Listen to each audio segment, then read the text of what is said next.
আজ অর্থাৎ 1 জুন সোমবার আমরা পোষণ পক্ষের একাদশ দিনের কর্মসূচি নিয়ে আলোচনা করব।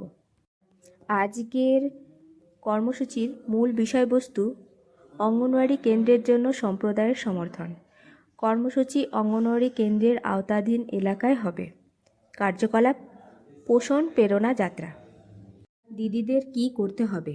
কার্যক্রম চলাকালীন পরিচর্যাকারী অঙ্গনওয়াড়ি কর্মী এবং সম্প্রদায়ের সদস্যরা প্ল্যাকার্ডে স্বাক্ষর করতে বা সংক্ষিপ্ত সমর্থনসূচক বার্তা লিখতে পারেন।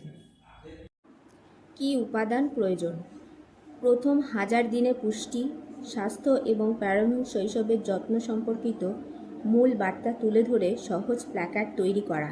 প্ল্যাকার্ডগুলোকে আরও আকর্ষণীয় করে তোলার জন্য রঙিন কাগজ ও পুরনো ম্যাগাজিন ব্যবহার করে শাকসবজি, শস্য বা স্বাস্থ্যকর অভ্যাসের সহজ কাট আউট দিয়ে নকশা করা যেতে পারে।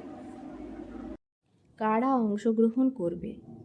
শিশু, অঙ্গনওয়াড়ি কর্মী, স্বনির্ভর গোষ্ঠী, আশাকর্মী এবং স্কুল শিক্ষক এই কর্মসূচিতে অংশগ্রহণ করতে পারেন।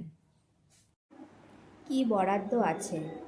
র্যালির জন্য প্ল্যাকার্ড তৈরির উদ্দেশ্যে অঙ্গনওয়াড়ি কর্মী সহ প্রতিটি অঙ্গনওয়াড়ি কেন্দ্রের জন্য 100 টাকা বরাদ্দ আছে।